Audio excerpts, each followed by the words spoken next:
अपने समाज को बचा लो, अपने समाज को बचा लो। ये पीढ़ियां बनना तुम्हें आने वाली, आगे जाकर के उन्हीं जगह पर जूते मारेंगे जहां तुम्हें दफनाया जाएगा और कहेंगे मुझको अपनी ताकत देता रहा, कपड़ों को वाइट करता रहा और अधिकारों को खा गया सारे। एक घर में 4-4 लोग दारू पीने वाले हैं, लेकिन पढ़ने वाला एक नहीं है, कमाने वाला एक नहीं है। औरतें दूसरों के घरों में काम ढूंढ रही है, भैया कुछ भी करवा लो हमसे, लेकिन हमारे बच्चों को रोटी मिल जाए। ये तुम्हारे समाज की स्थिति है। और सूट वूट पहन करके अपनी टाई चमकाते हो, शर्म आती है मुझे तुम्हारी टाई की गांठ पर। झांक रहा है कहीं से कोई सूरज का किरण दिखाई दे।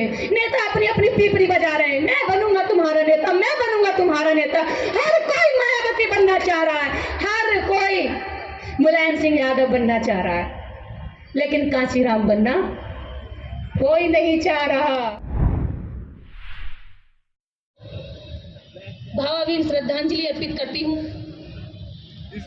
और एक बात आज मैं यहाँ से सोचती हूँ, समझती हूँ कि बाबा साहब डॉक्टर अम्बेडकर का सिर्फ शरीर मरा था, शरीर खत्म हुआ था। बाबा साहब डॉक्टर अम्बेडकर 1956 में गए जरूर थे शारीरिक रूप से, लेकिन मैं समझती हूँ आधिकारिक रूप से आज भी हमारे बीच में है, हम सब के अधिकारों के बीच में है। जिस कुर्सी को दबाकर हम बैठे हैं, जिस मंच के सामने मैं खड़ी हूँ, इस अधिकार में बाबा साहब डॉक्टर अम्बेडकर जिंदा हैं, जीवित हैं। बाबा साहब डॉक्टर अम्बेडकर को मरे जितना जितना समय गुजरता जा रहा है, वो इतना इतना जीवित होते जा रहे हैं। पहले उनको जानने की संख्या कम थी, अब उनको जानने, उनको मानने और उनको समझने वालों की संख्या बढ़ती जा रही है। तो बाबा साहब डॉक्टर अम्बेडकर जितने ज्यादा समय बीतता जा रहा है, इतने ज्यादा जीवित होते चले जा रहे हैं। विश्व स्तर पर उनकी ख्याति जा रही है, उनके कामों की चर्चा हो रही है, प्रशंसा हो रही है। आज मैं इस मंच से एक और महत्वपूर्ण बात कहना चाहूंगी। आयोजकों के हाथ पैर पूरे 8 दिन तक थकान से चूर हो जाते हैं कार्यक्रम के बाद। इस मंच पर किसी व्यक्ति विशेष या संगठन विशेष का कोई लाभ नहीं था, क्योंकि यहाँ पर आप देखेंगे किसी का नाम नहीं है, किसी की तस्वीर नहीं है। बेनाम गुमनामी से मेहनत करने वाला पहला ये मंच बना है।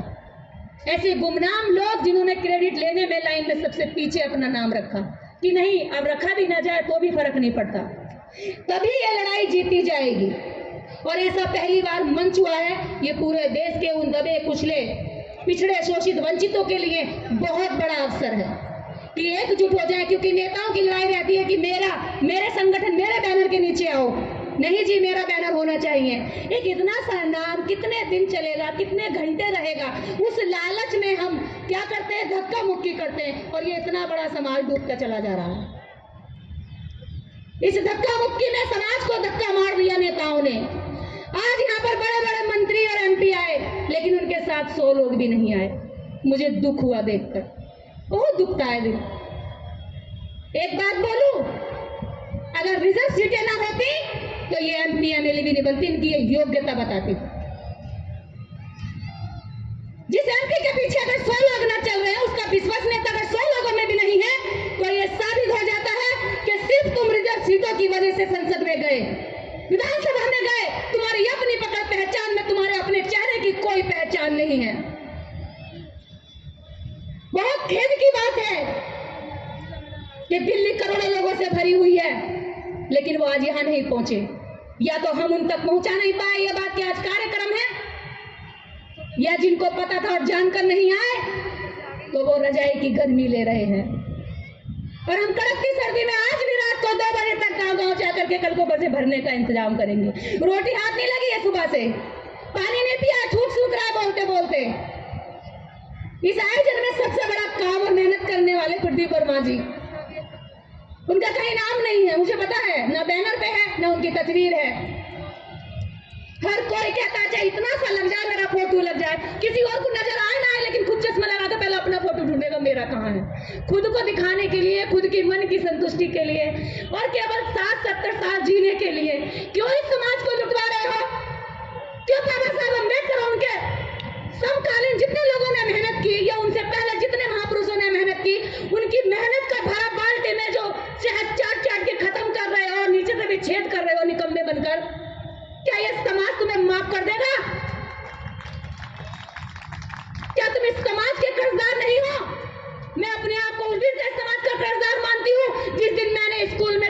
छात्रवृत्ति ली थी। उस दिन से कर्जदार मानती हूं मैं अपने आप को, क्योंकि मैंने छात्रवृत्ति ली। अगर छात्रवृत्ति ना होती तो मेरे गरीब माँ बाप मुझे आगे तक नहीं पढ़ा पाते। अगर मैंने जबान सीखी, मैंने शब्द सीखे, मैंने समाज को देखा, अगर मैंने किताबें पढ़ी, महापुरुषों को पढ़ा, तो यह सिर्फ और सिर्फ बाबा साहब डॉक्टर अम्बेडकर के दिए हुए अधिकार की बदौलत पढ़ा। वरना माँ बाप को पैदा मेरे दादी दादा ने भी बहुत बच्चे किए थे, मेरे परदादा ने भी बहुत बच्चे किए थे। चित्रों में रहते थे, गांव की दहलीज के पीछे रहते थे। अरे कब तक लुटवाओगे इस समाज को? मैं आम जनता से नहीं कह रही, आम जनता मासूम है। बोलिए, तुम्हारा दुश्मन एक रात पहले जाके लड्डू में उसका वोट ले लेता है, एक रात पहले जाकर साड़ी देकर उसका वोट ले लेता है, 1000 रुपए देकर उसका वोट ले लेता है। एक भैंस की कीमत भी 50,000 है, एक बकरे की कीमत भी 10,000 है, एक मुर्गे की कीमत भी 500,000 है, 500 रुपए है। लेकिन तुमने अपने समाज की कीमत नहीं बताई कि उसकी इतनी बड़ी कीमत है कि देश की सरकारें पलट सकता है। तुम्हारे समाज के वोट की कीमत सिर्फ 100 रुपए का पौआ है। तुमने क्यों नहीं बताया? आज भाषण देते कि गांव की ओर चलना पड़ेगा। 12 साल से गांव में न जाने मैंने कितनी जोड़ी चप्पलें घिस दी। गांव में काम करने वालों को इस बड़े बड़े मंच के लोग पागल समझते हैं। अरे पगली है, घूम के थक जाएगी। कम संसाधनों से 12 साल पहले जब थैला लटका के अपने कंधे पे निकली थी तो लोगों ने कहा पागल हो गई है, दिमाग चल गया है, इसका दिमाग चल गया है। लेकिन मैं फिर भी कहती हूँ, 12 साल बाद फिर वही बात आज वैल्यूबल दिख रही है कि चलो गांव की ओर। तुम्हारा समाज गांव में पड़ा है, तुम चंद मुट्ठी भर शहरों में सूट वूट पहनकर बैठे हो और वोटिंग वहां से होती है, सरकारें वहां से बनती हैं। तुम्हारे पास दिमाग है, विचार है, सोच है, अधिकार है, उसकी समझ है, उसको लेकर के तुम कभी अपने लोगों में नहीं जाते। ये तुम्हारी सबसे बड़ी नाकामी है। मुझे नहीं पता कि इस आराम में तुमने कैसा क्या सुख खोज लिया कि उस समाज का सब कुछ बर्बाद कर दिया। ये समाज बंकर में बंद है और झांक रहा है कहीं से कोई सूरज का किरण दिखाई दे। नेता अपनी अपनी पीपरी बजा रहे हैं, मैं बनूंगा तुम्हारा नेता, मैं बनूंगा तुम्हारा नेता। हर कोई मायावती बनना चाह रहा है, हर कोई मुलायम सिंह यादव बनना चाह रहा है, लेकिन कांशीराम बनना कोई नहीं चाह रहा। ज्योतिबा फूले बनना कोई नहीं चाह रहा। ए मेरे समाज के लोगों, मैं तुमसे सवाल करती हूँ, क्या तुम इसी तरह दंश में जीते जीते कितनी पीढ़ियां गुजारोगे?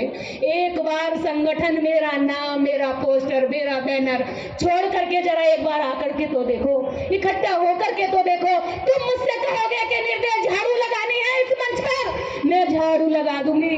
तुमने कहोगे कि ये झूठे बर्तन धोने हैं समाज के, मैं सारे बर्तन धो दूंगी। लेकिन मेरी हाथ जोड़कर अपील है कि इकट्ठे हो जाओ, समाज को इकट्ठा करो। बने बनाए मंचों पर भाषण जीवी मत बनो, मत बनो भाषण जीवी।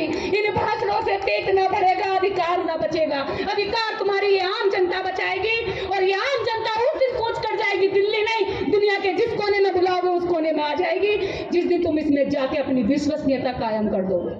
तुम्हारे दुश्मन ने उसमें विश्वसनीयता कायम कर दी। विश्वसनीयता नहीं करता है तो लालच कायम कर दिया। उसने कह दिया हर सीट पर 5 बोरा सामान रखा है, एक तेल की शीशी रखी है और वो अपनी सीट पर बैठे और तेल ले जाए। तुम ये नहीं कर सकते तो कम से कम विश्वास ही कायम कर लो। तुम्हारे वो अपने हैं, तुम्हारा खून है, तुम्हारी पीढ़ी दर पीढ़ी संतानें और तुम्हारे पूर्वज सब उसी व्यवस्था से सताए हुए लोग हैं, तो तुमसे तो वो और जल्दी गले मिलेंगे। वो तुम्हें रोटी भी खिलाएंगे, अपने घर का जो घी बचा हुआ है वो भी तुम्हारी थाली में डाल देंगे। जाकर के तो देखो उनके बीच में, वो खुद सूखी रोटी खा लेगा, तुम्हें अपनी पतीली की सबसे अच्छी सब्जी खिलाएगा। एक बार जाके तो देखो। मुझसे ज्यादा लिटरेसी वर्ड बोले नहीं जाते, बोल सकती हूँ, लेकिन मैं कोशिश करती हूँ उन शब्दों को बोलने की जिनसे मैं दुखी हूँ, जो मेरी वास्तविकता है, जो मैंने देखा है।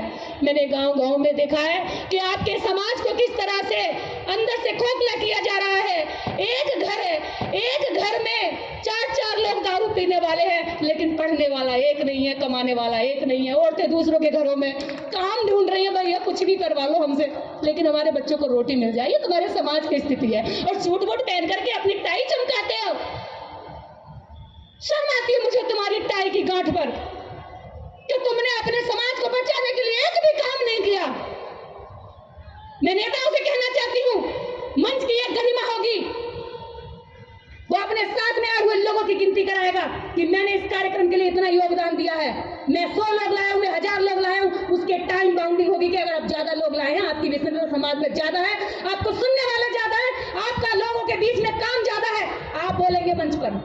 अकेला चलकर आने वाले आदमी को मंचों से अगर हम यूं ही भाषणजीवी बनाते रहे तो ये समाज एक दिन कुछ नहीं होगा आगे बैठने वाला, और यहाँ की भीड़ बढ़ती जाएगी। इसको पीछे तक बनाना पड़ेगा और इसको सिकोड़ना पड़ेगा, समझ रहे हो?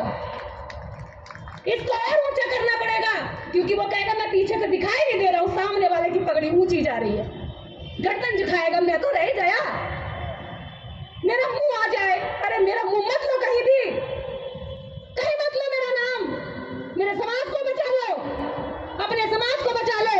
ये पीढ़ियां वरना तुम्हें आने वाली आगे जाकर के उन जगह पर जूते मारेंगे जहां तुम्हें दफनाया जाएगा, और कहेंगे मुझको अपनी ताकत देता रहा, कपड़ों को वाइट करता रहा और अधिकारों को खाया सारे, आज हमें दूसरों की फिर से गुलामी करनी पड़ रही है।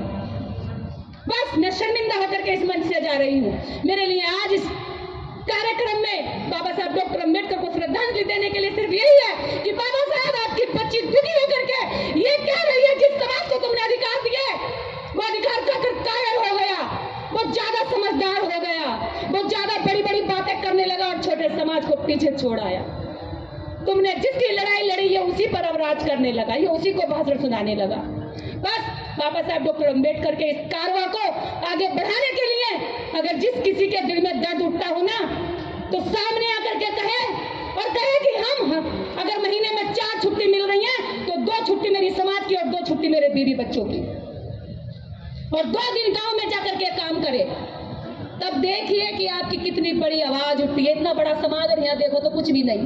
अरे पूरे गांव, जब आप गांव में जाओगे ना तो 99% ओबीसी और एससी मिलेगा, और जब शहर की पोस्ट कॉलोनियों में जाओगे तो 99% आपको सवर्ण क्लास मिलेगा, और आप जीरो, 98 भर भी नहीं हो, चमन्नी भर भी। और बात करते हो अधिकार लेने की, बात करते हो उनसे लड़ने की, राष्ट्रीय स्तर की सोच नहीं है, पूरे समाज को साथ लेकर चलने की सोच नहीं है। मैं क्या दूं, मैं त्याग करती हूँ, कहने से नहीं होता, व्यवहार में झलकता है। सर के बाल से लेकर आपके नखून के पैर तक झलकना चाहिए कि वास्तव में आप समाज के लिए सच्चे हो। आपके व्यवहार से दिखना चाहिए, आपको कहने की जरूरत ना पड़े। इसी के साथ जय भीम, जय भारत। आप सब लोग कल फिर आइएगा मुझसे शर्मिंदा होने के लिए।